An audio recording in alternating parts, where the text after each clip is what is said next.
تلك الرسل فضلنا بعضهم على بعض منهم من كلم الله ورفع بعضهم درجات وآتينا عيسى ابن مريم البينات وأيدناه بروح القدس ولو شاء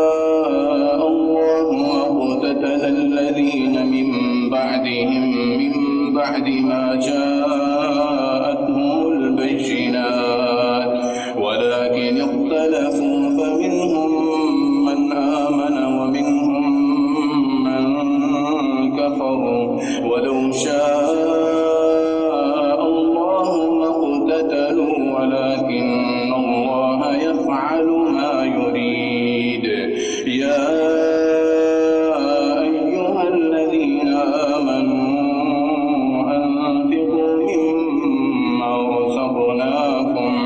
من قبل أن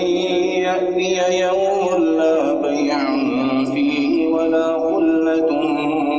ولا شفاعة والكافرون هم الظالمون. الله لا إله إلا هو الحي القيوم لا تأخذه سنة ولا نوم له السماوات وما في الأرض من ذا الذي يشفع عنده إلا بإذنه يعلم ما بين أيديهم وما خلفهم ولا يحيطون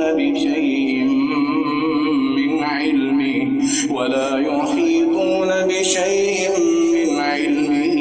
إلا بما شاء وسع كرسيه السماوات والأرض ولا يئوده حفظهما وهو العلي العظيم. لا إكراه في الدين قد تبين الرشد من الغي فمن يكفر بالطاغوت ويؤمن بالله فقد استمسك بالعروة الوثقى لا انفصام لها والله سميع عليم.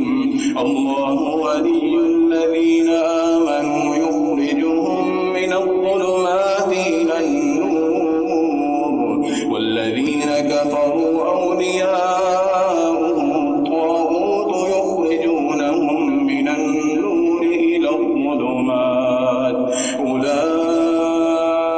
أولئك أصحاب النار هم فيها خالدون. ألم تر إلى الذي حاج إبراهيم في ربه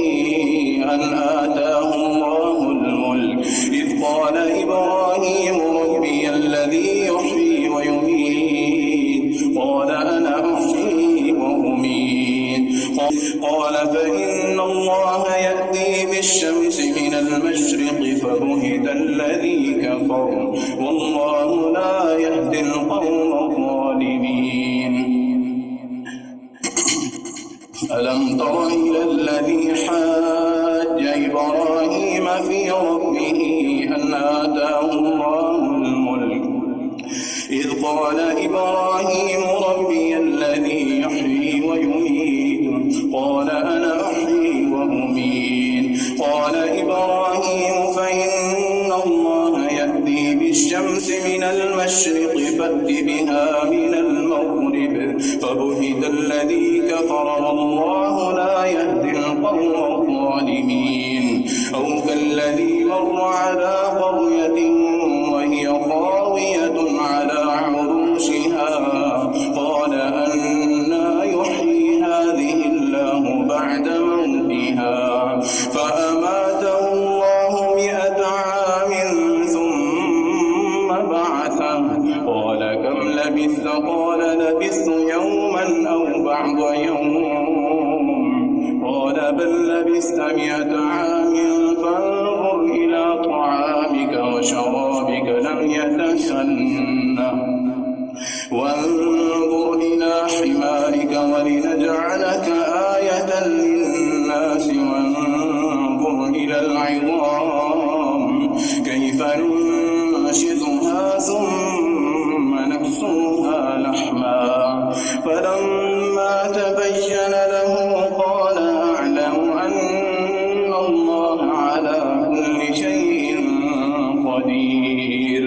وإذ قال إبراهيم رب أرني كيف تحيي الموتى قال أولم تؤمن قال بلى ولكن ليطمئن قلبي قال فخذ أربعة من الطير فصرهن إليك ثم اجعل على كل جبل منهن جزءا ثم ادعهن يأتينك سعيا واعلم أن الله عزيز حكيم مثل الذين ينفقون أموالهم في سبيل الله كمثل حبة أنبتت 7 سنابل في كل سنبلة 100 حبة والله يضاعف لمن يشاء والله واسع عليم الذين ينفقون أموالهم في سبيل الله ثم لا يتبعون ما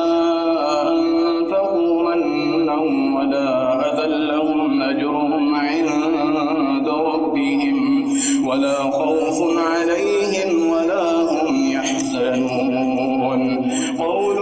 معروف ومغفرة خير من صدقة يتبعها أذى والله غني حليم يا أيها الذين آمنوا لا تبطلوا صدقاتكم بالمن والأذى كالذي ينفق ماله رئاء الناس ولا يؤمن بالله واليوم الآخر فمثله كمثل صفوان عليه تراب فأصابه وابل فتركه صلدا لا يقدرون على شيء مما كسبوا والله لا يهدي القوم الكافرين ومثل الذين ينفقون أموالهم ابتغاء مرضات الله وتثبيتا من أنفسهم كمثل جنة بربوة أصابها وابل فآتت أكلها ضعفين فإن لم يصبها وابل فطل والله بما تعملون بصير أيود أحدكم أن تكون له جنة من نخيل وأعناب تجري من تحتها الأنهار له فيها من كل الثمرات وأصابه الكبر وله ذرية ضعفاء فأصابها إعصار فيه نار فاحترقت كذلك يبين الله لكم الآيات لعلكم تتفكرون يا أيها الذين آمنوا أنفقوا من طيبات ما كسبتم ومما أخرجنا لكم من الأرض ولا تيمموا الخبيث منه تنفقون ولستم بآخذيه إلا أن تغمضوا فيه واعلموا أن الله غني حميد الشيطان يعدكم الفقر ويأمركم بالفحشاء والله يعدكم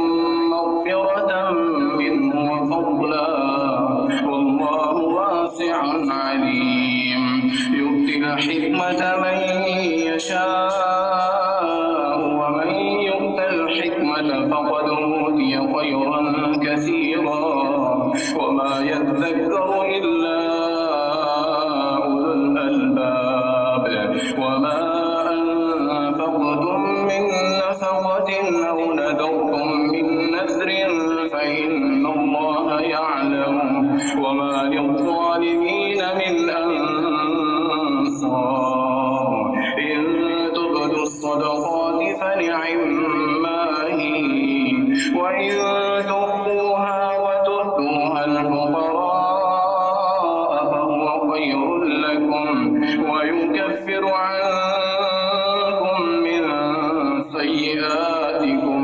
والله بما تعملون خبير ليس عليك هداهم ولكن الله يهدي من يشاء وما تنفقوا من خير فلأنفسكم وما تنفقون إلا ابتغاء وجه الله وما تنفقوا من خير يوفى إليكم وأنتم لا تظلمون للفقراء الذين أحصروا في سبيل الله لا يستطيعون ضربا في الأرض يحسبهم الجاهل أغنياء من التعفف تعرفهم بسيماهم لا يسألون الناس إلحافا وما تنفقوا من خير فإن الله به عليم الذين ينفقون أموالهم بالليل والنهار سرا وعلانية فلهم أجرهم عند ربهم ولا خوف عليهم ولا هم يحزنون الذين يأكلون الربا لا يقومون إلا كما يقوم الذي يتخبطه الشيطان من المس ذلك بأنهم قالوا إنما البيع مثل الربا وأحل الله البيع وحرم الربا فمن جاءه موعظة من ربه فانتهى فله ما سلف وأمره إلى الله ومن عاد فأولئك أصحاب النار هم فيها خالدون يمحق الله الربا ويربي الصدقات والله لا يحب كل كفار أثيم إن الذين آمنوا وعملوا الصالحات وأقاموا الصلاة وآتوا الزكاة لهم أجرهم عند ربهم ولا خوف عليهم ولا هم يحزنون يا أيها الذين آمنوا اتقوا الله وذروا ما بقي من الربا إن كنتم مؤمنين فإن لم تفعلوا فأذنوا بحرب من الله ورسوله وإن تبتم فلكم رؤوس أموالكم لا تظلمون ولا تظلمون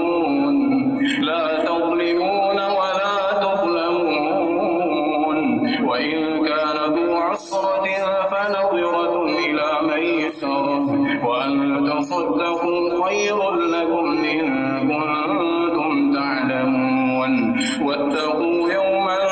ترجعون فيه إلى الله ثم توفى كل نفس ما كسبت وهم لا يظلمون يا أيها الذين آمنوا إذا تداينتم بدين إلى أجل مسمى فاكتبوه وليكتب بينكم كاتب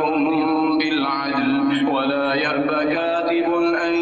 يكتب كما علمه الله فليكتب وليملل الذي عليه الحق وليتق الله ربه ولا يبخس منه شيئا فإن كان الذي عليه الحق سفيها أو ضعيفا أو لا يستطيع أن يمله فليملل وليه بالعدل واستشهدوا شهيدين من رجالكم فإن لم يكونا رجلين فرجل وامرأتان ممن ترضون من الشهداء أن تضل إحداهما فتذكر إحداهما الأخرى الشهداء إذا ما دعوا ولا تسأموا أن تكتبوه صغيرا أو كبيرا إلى أجل ذلكم أقسط عند الله وأقوم للشهادة وأدنى ألا ترتابوا إلا أن تكون تجارة حاضرة تديرونها بينكم فليس عليكم جناح ألا تكتبوها وأشهدوا إذا تبايعتم ولا يضار كاتب ولا شهيد وإن تفعلوا فإنه فسوق بكم واتقوا الله ويعلمكم الله والله بكل شيء عليم. وإن كنتم على سفر ولم تجدوا كاتبا فرهان مقبوضا فإن أمن بعضكم بعضا فليؤدي الذي اؤتمن أمانته وليتق الله ربه ولا تكتموا الشهادة ومن يكتمها فإنه آثم قلبه والله بما تعملون عليم.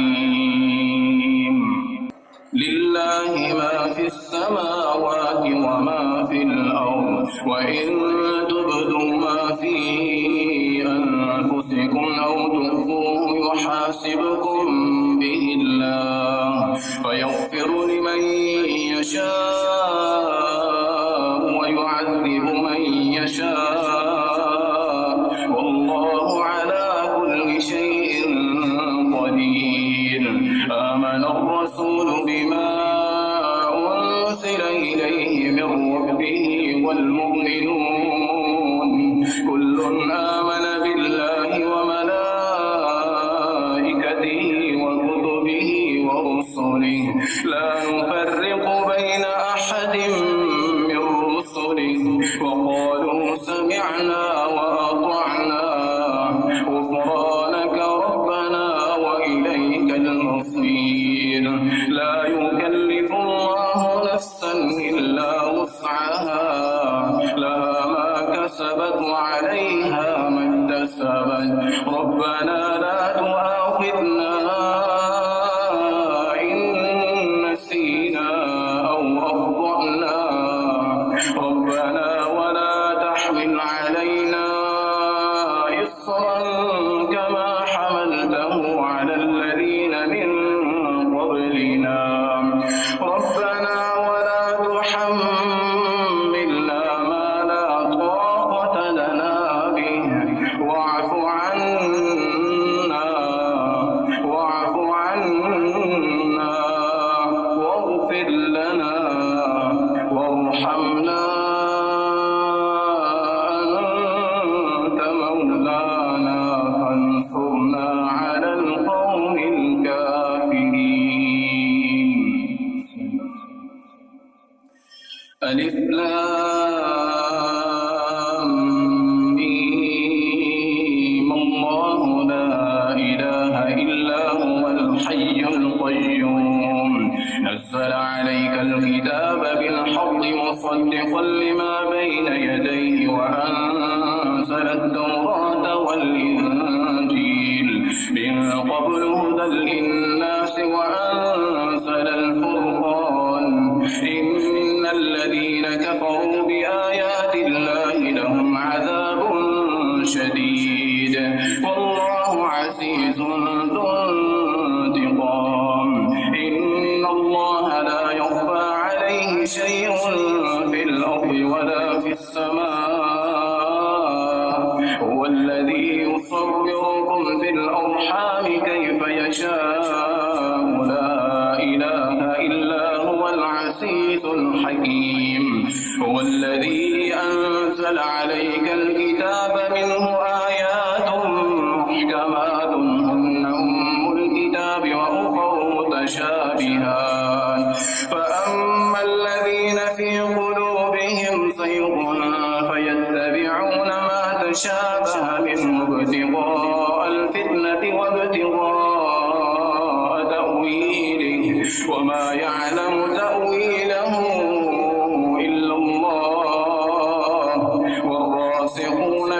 العلم يقولون آمنا به كل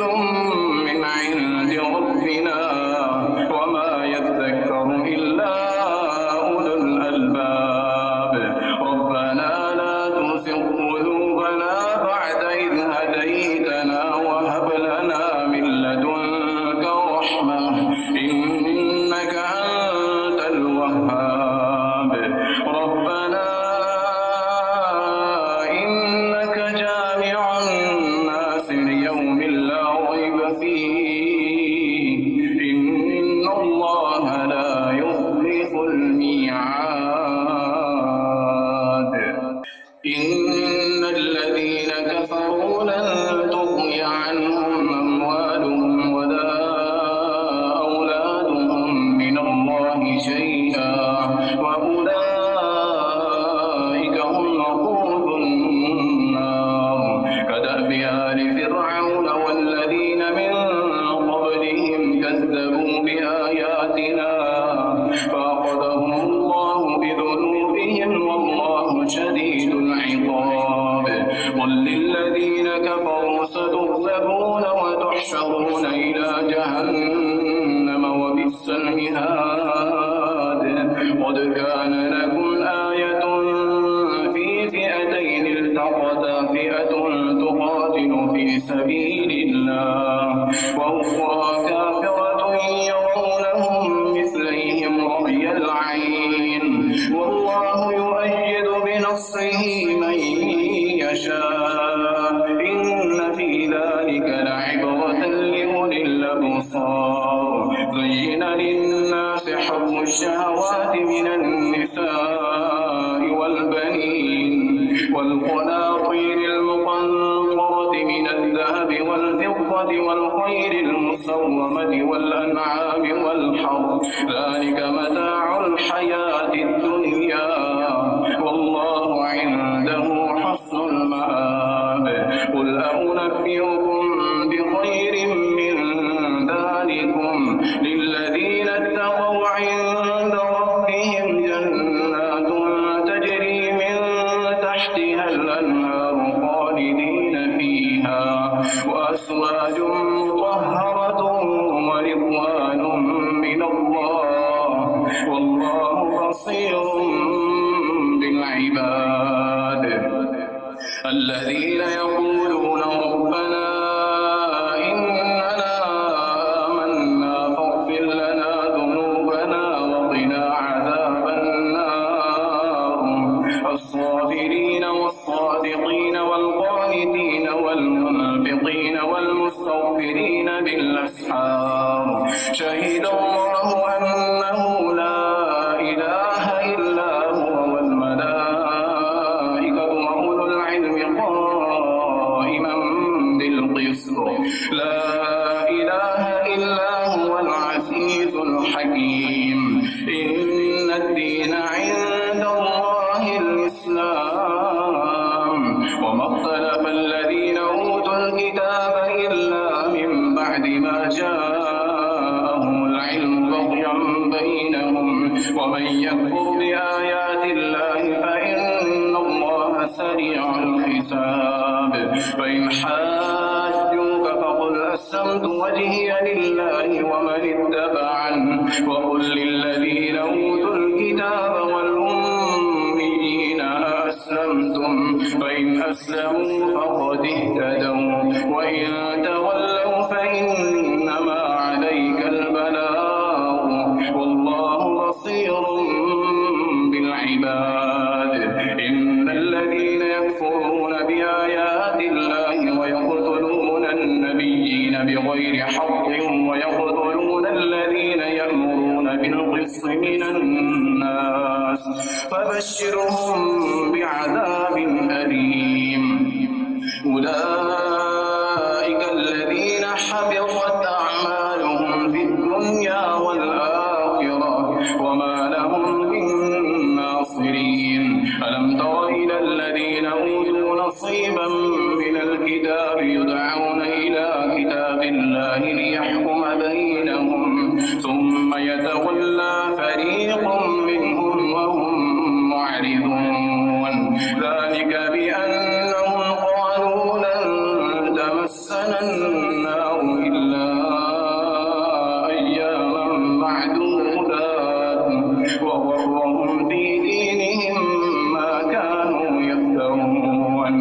فكيف إذا جمعناهم ليوم لا ريب فيه ووفيت كل نفس ما كسبت وهم لا يظلمون قل اللهم مالك الملك تؤتي الملك من تشاء وتنزع الملك ممن تشاء وتعز من تشاء وتذل من تشاء بيدك الخير إنك على كل شيء قدير تولج الليل في النهار وتولج النهار في الليل وتخرج الحي من الميت وتخرج الميت من الحي وترزق من تشاء بغير حساب لا يتخذ المؤمنون الكافرين أولياء من دون المؤمنين ومن يفعل ذلك فليس من الله في شيء إلا أن تتقوا منهم تقاه ويحذركم الله نفسه وإلى الله المصير قل إن تخفوا ما في صدوركم أو تبدوه يعلمه الله ويعلم ما في السماوات وما في الأرض والله على كل شيء قدير يوم تجد كل نفس ما عملت من خير محضرا وما عملت من سوء تود لو أن بينها وبينه أمدا بعيدا ويحذركم الله نفسه والله رؤوف بالعباد قل إن كنتم تحبون الله فاتبعوني يحببكم الله ويغفر لكم ذنوبكم والله غفور رحيم قل أطيعوا الله والرسول فإن تولوا فإن الله لا يحب الكافرين إن الله اصطفى آدم ونوحا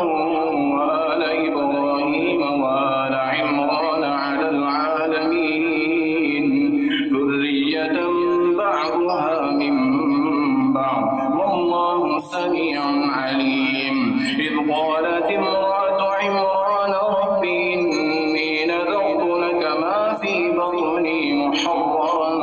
فتقبل مني إنك أنت السميع العليم فلما وضعتها قالت رب إني وضعتها أنثى والله أعلم بما وضعت وليس الذكر كالأنثى وإني سميتها مريم وإني أعيدها بك وذريتها من الشيطان الرجيم فتقبلها ربها بقبول حسن وأنبتها نباتا حسنا وكفلها زكريا كلما دخل عليها زكريا المحراب وجد عندها رزقا قال يا مريم أنى لك هذا قالت هو من عند الله إن الله يرزق من يشاء بغير حساب هنالك دعا زكريا ربه قال رب هب لي من لدنك ذرية طيبة إنك سميع الدعاء فنادته الملائكة وهو قائم يصلي في المحراب أن الله يبشرك بيحيى مصدقا بكلمة من الله وسيدا وحصورا ونبيا من الصالحين قال رب أنى يكون لي غلام وقد بلغني الكبر وامرأتي عاقر قال كذلك الله يفعل يشاء قال رب اجعل لي آية قال آيتك ألا تكلم الناس 3 أيام إلا رمسا واذكر ربك كثيرا وسبح بالعشي والإبكار. وإذ قالت الملائكة يا مريم إن الله اصطفاك وطهرك واصطفاك على نساء العالمين يا مريم اقنتي لربك واسجدي واركعي مع الراكعين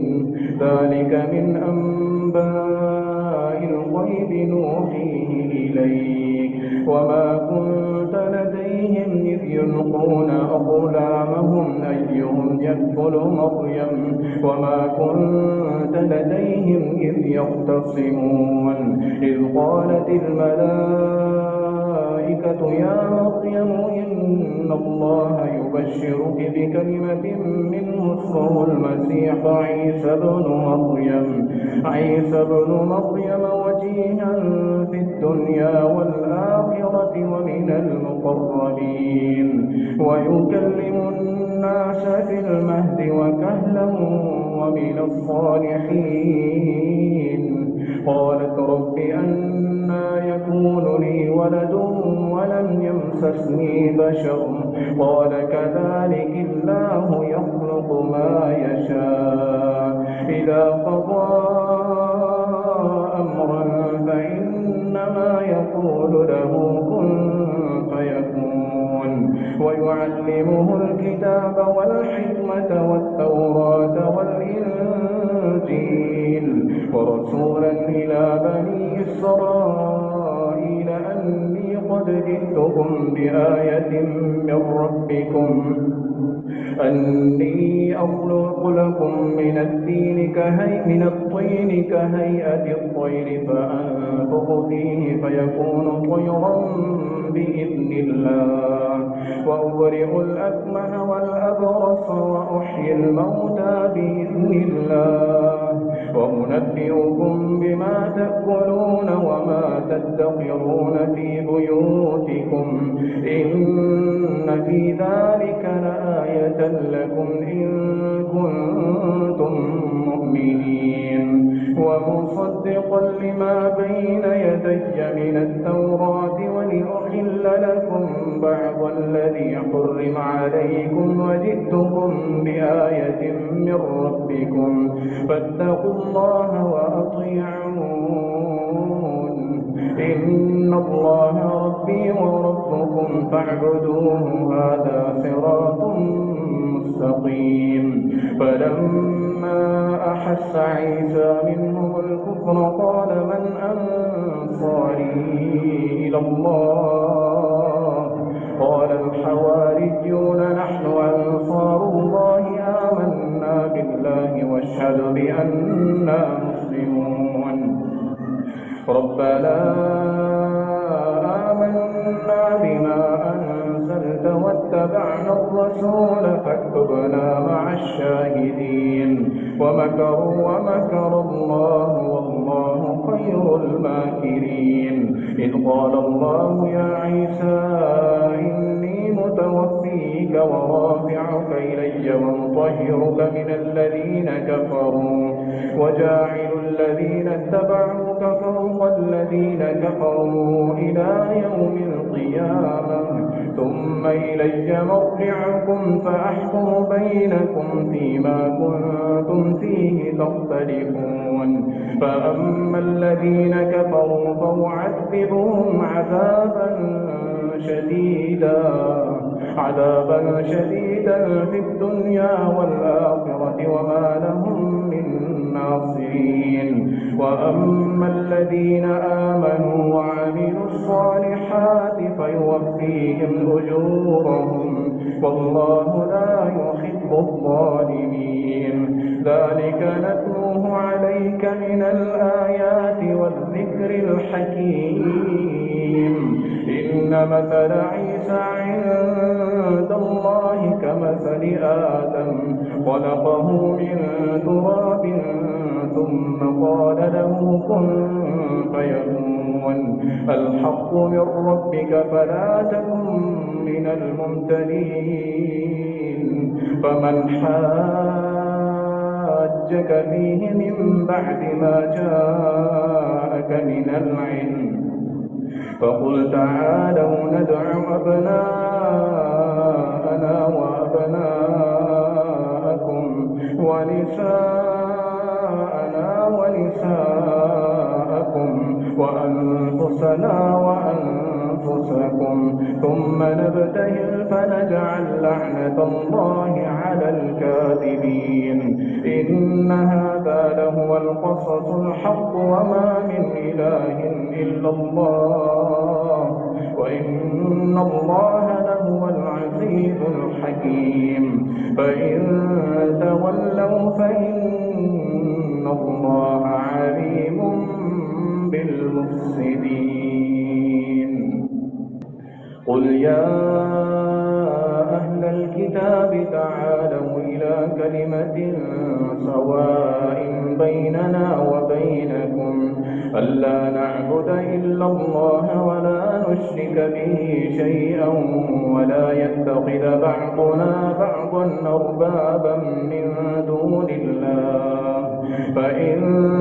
تولوا فقولوا اشهدوا بأننا مسلمون. يا أهل الكتاب لم تحاجون في إبراهيم وما أنزلت التوراة والإنجيل إلا من بعده أفلا تعقلون. ها أنتم هؤلاء حاججتم فيما لكم به علم فلم تحاجون فيما ليس لكم به علم والله يعلم وأنتم لا تعلمون. ما كان إبراهيم يهوديا ولا نصرانيا ولكن كان حنيفا مسلما وما كان من المشركين.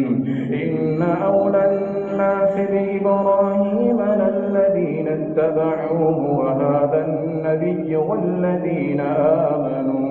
والله ولي المؤمنين. ودت طائفة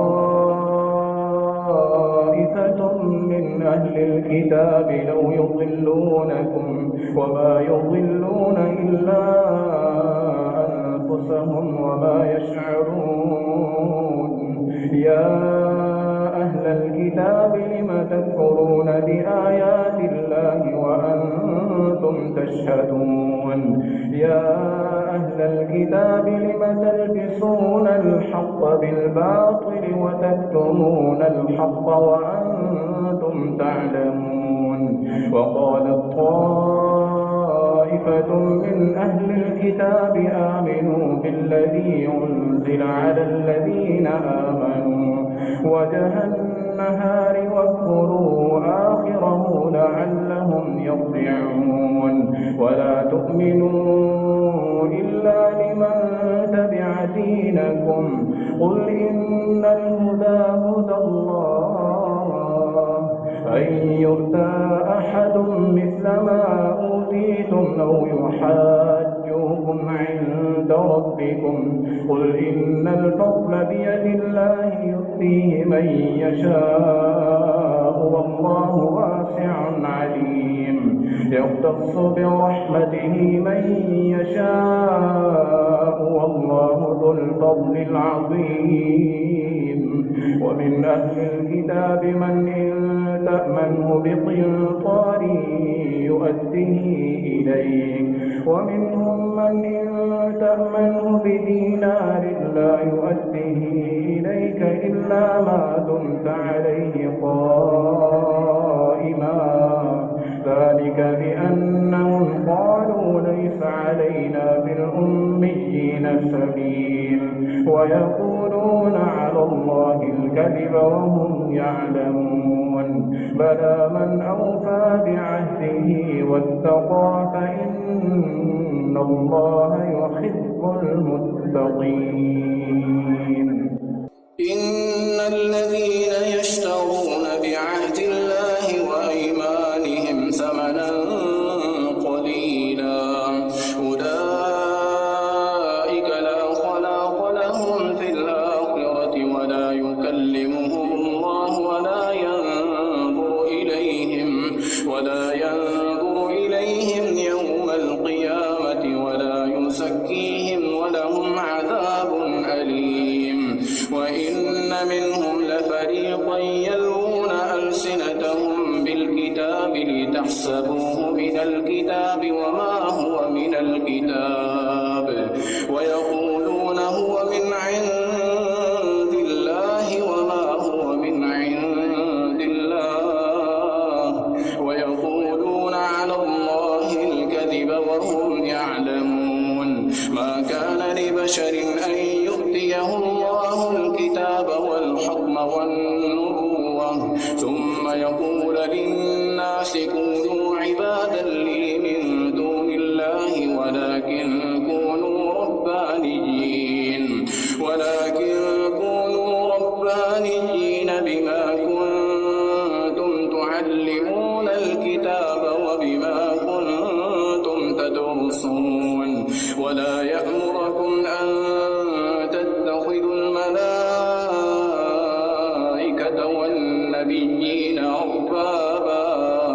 أيأمركم بالكفر بعد إذ أنتم مسلمون. وإذا أخذ الله ميثاق النبيين لما آتيتكم من كتاب وحكمة ثم جاءكم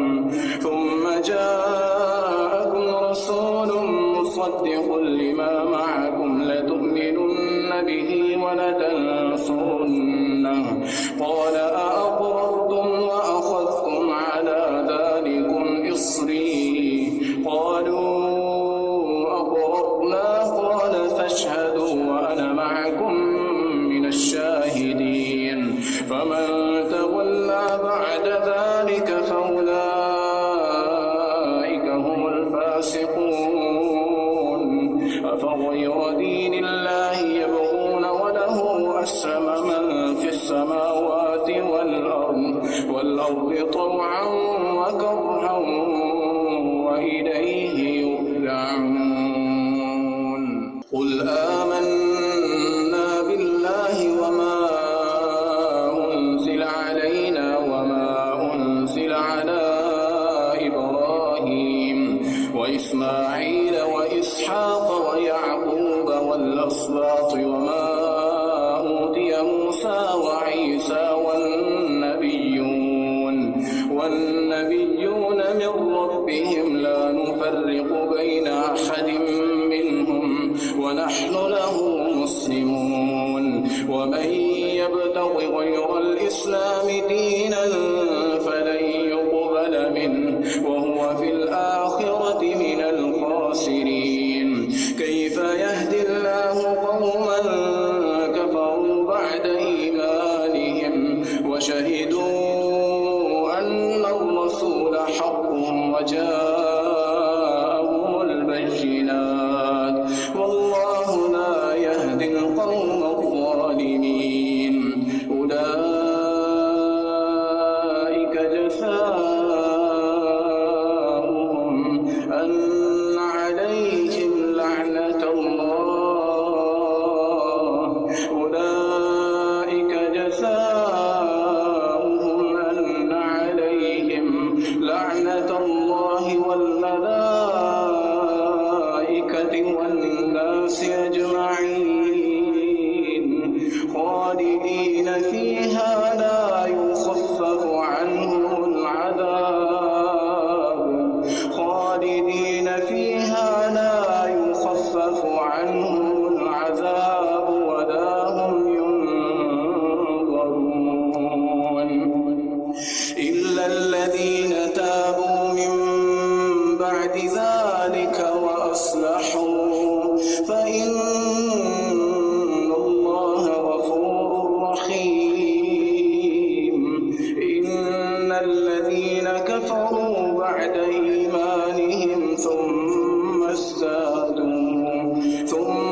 وازدادوا كفرا لن تقبل توبتهم وأولئك هم الضالون. إن الذين كفروا